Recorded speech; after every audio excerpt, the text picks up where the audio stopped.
It is exactly 10 years ago that the world recognized a new threat. A war that would be fought not between countries but against those who oppose the ideals of democracy and westernization and world peace.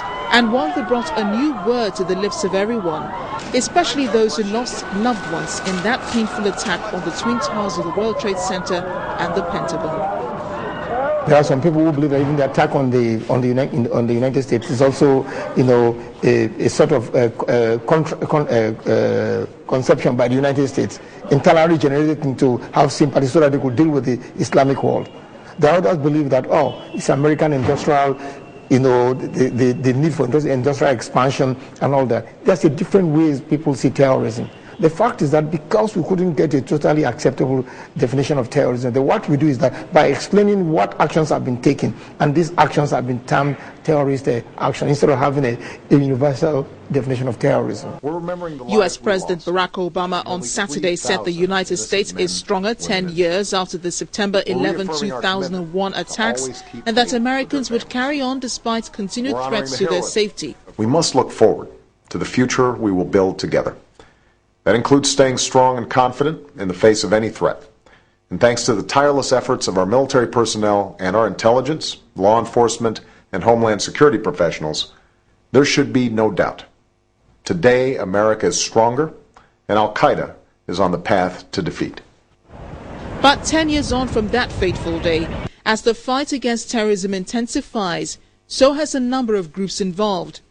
Although Al-Qaeda remains top on the list, other groups such as the Taliban in Afghanistan, Hezbollah in Lebanon, the Liberation Tigers of Tamil Eelam, the deadliest terrorist group of Sri Lanka, the Kurdistan Workers' Party in Turkey, the Revolutionary Armed Forces of Colombia, better known by its acronym FARC, and the Jamaat Ansar al-Sunnah in Iraq, the armed Islamic group of Algeria, are still a threat to governments of countries where they operate.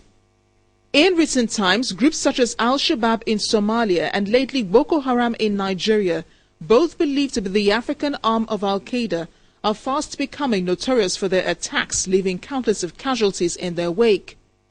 Keeping the peace is now a big challenge faced by many security operatives in the world, especially in developing countries such as Nigeria. This is not an African problem. This is not a Nigerian problem. This is not a poor guy in Borno State problem. This is AQN you are dealing with, Al-Qaeda network and their franchises, AQIM, Al-Shabaab. These are the people you are dealing with here. You're dealing with serious people who can topple this government if need be. So I mean, I don't know why we are playing with a big snake and putting it in our pocket and hoping for the best. In May this year, the United States proudly declared to the world that Osama bin Laden, the mastermind behind the September 11, 2001 terror attacks that killed up to 3,000 people in America in one day, was killed in his luxury hideout in Pakistan in a firefight with U.S. forces, ending a manhunt that spanned a frustrating decade. President Obama said justice had been done, but had it? Amidst the celebrations that erupted after the announcement, we asked the question, has killing one man, the mastermind, made any difference to the fight against terror? You first of all look at Osama bin Laden as a movement. All right? Movement that is sponsoring a particular idea. And the idea constitutes another struggle itself. The idea is struggling against another idea. So, the demise now of bin Laden is to say there is a threat to that idea. It's a threat.